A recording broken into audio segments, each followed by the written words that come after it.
Evangelio de nuestro Señor Jesucristo según San Marcos. Después que Juan Bautista fue arrestado, Jesús se dirigió a Galilea. Allí proclamaba la buena noticia de Dios diciendo: el tiempo se ha cumplido, el reino de Dios está cerca, conviértanse y crean en la buena noticia. Mientras iba por la orilla del mar de Galilea, vio a Simón y a su hermano Andrés, que echaban las redes en el agua porque eran pescadores. Jesús les dijo: síganme y yo los haré pescadores de hombres. Inmediatamente ellos dejaron sus redes y lo siguieron. Y avanzando un poco vio a Santiago, hijo de Zebedeo, y a su hermano Juan, que estaban también en su barca arreglando las redes. Enseguida los llamó y ellos, dejando en la barca a su padre Zebedeo con los jornaleros, lo siguieron. Palabra del Señor. Ave María Purísima. Estuve pensando bastante cómo predicar, y si dijera todo lo que pensaría decir tardaríamos como 2 horas, entonces voy a sintetizar. Tenemos hoy un tema principal, que es el tema de la conversión y la predicación del reino de Dios. Y fíjense la primera lectura, que es del libro de Jonás, un libro que yo recomiendo leer porque realmente es sintético, pero dentro del Antiguo Testamento es una especie de anticipo del Evangelio.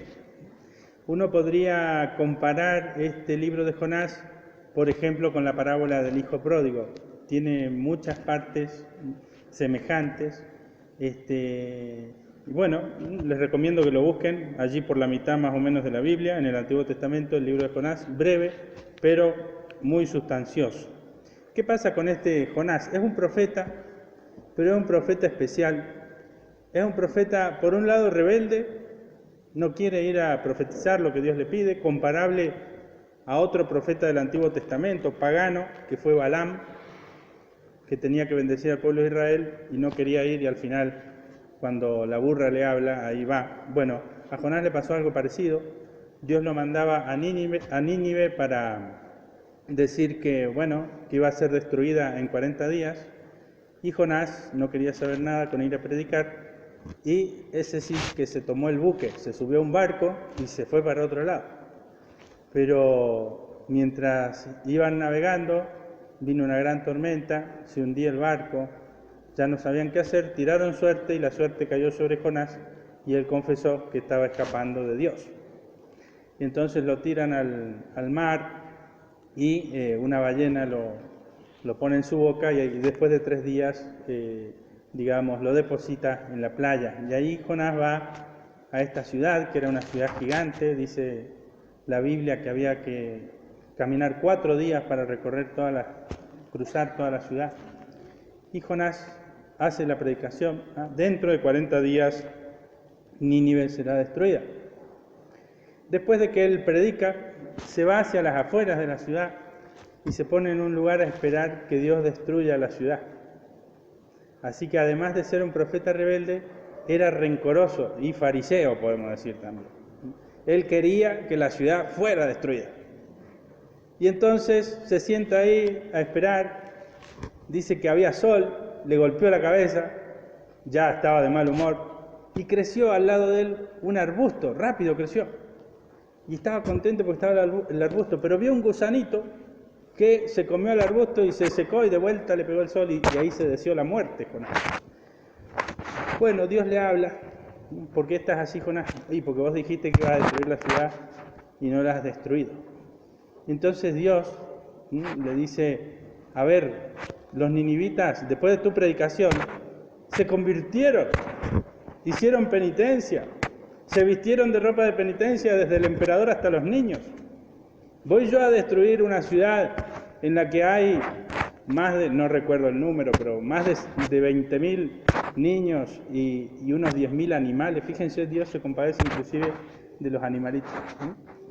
Y bueno, ¿qué enseñanza nos deja este libro de Jonás?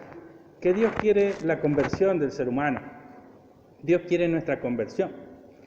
Y no seamos como Jonás, que en primer lugar nos cuesta transmitir a los otros la palabra. pero después también quisiéramos que Dios destruyera a los malvados y somos a veces lapidarios. No, eso no es una actitud cristiana, y esto es lo que nos muestra ya el libro de Jonás, que para mí es un anticipo también de la enseñanza del Evangelio.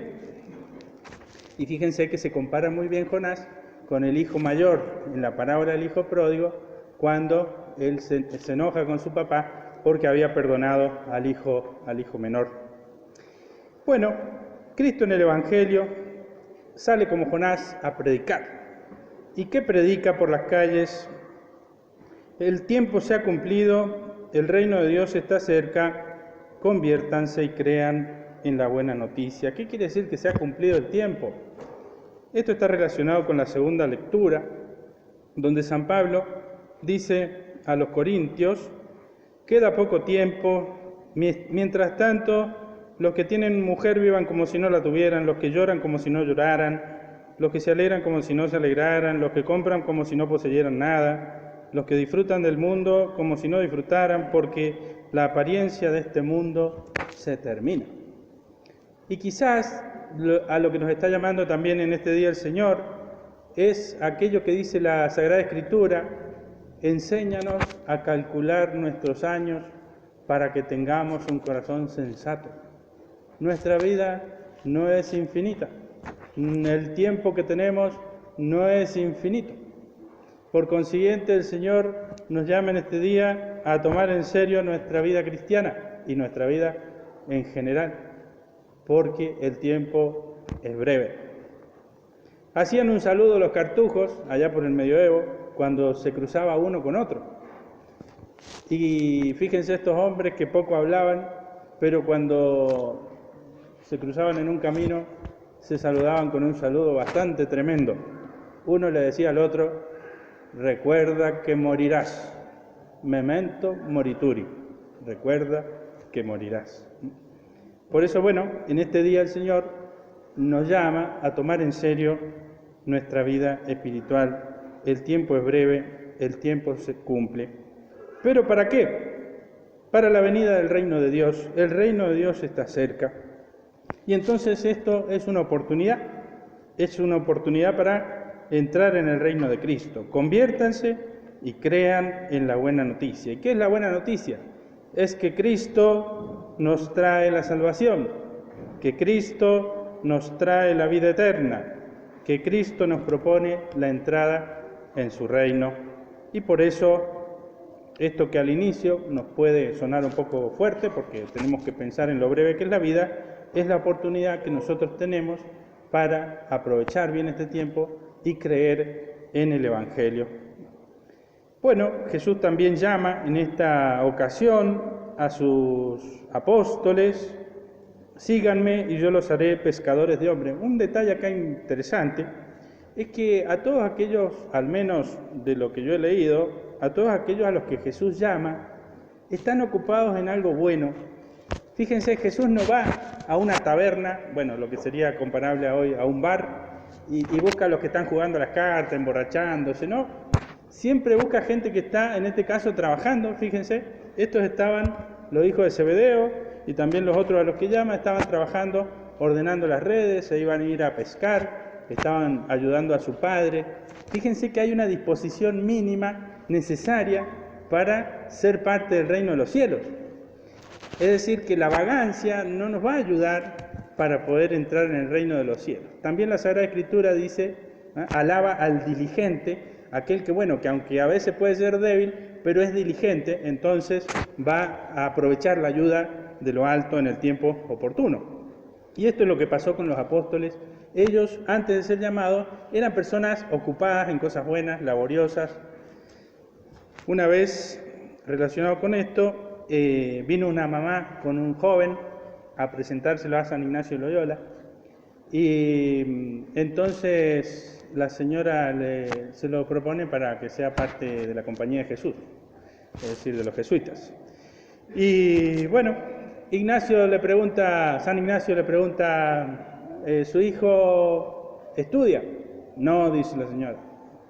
¿Su hijo trabaja? No. ¿Su hijo ha tenido novia? No. Bueno, no lo puedo recibir, dice. ¿Por qué? Porque el que no sirve para el mundo, no sirve para la compañía. El que no sirve para el mundo, no sirve para la compañía. Por eso la diligencia, tener una buena disposición, ser buena tierra, es importante para recibir esta semilla. Y dice aquí, enseguida los llamó, y ellos, dejando en la barca a su padre Zebedeo, con los jornaleros lo siguieron. Vemos aquí esta actitud de prontitud a seguir al Señor, cada uno en su propio estado de vida. Pero no hay que dilatar la conversión, y en este caso tampoco los apóstoles dilataron el llamado. El llamado hay que seguirlo rápidamente, o, como decía San Agustín, y perdón que lo repita, temo al Señor que pase y no regrese, temo al Señor que pase y no regrese. Pidamos en este día al Señor entonces, bueno, por un lado, ser que somos llamados, seguir al Señor, pero por otra parte también ser profetas de esta palabra que hemos recibido, no ser profetas perezosos o mal geniados como era Jonás, y que además después era rencoroso, al contrario, ser prontos y digamos con alegría transmitir la palabra de Cristo y alegrarnos por la conversión de nuestros hermanos y entristecernos si van en camino de perdición. Ave María Purísima.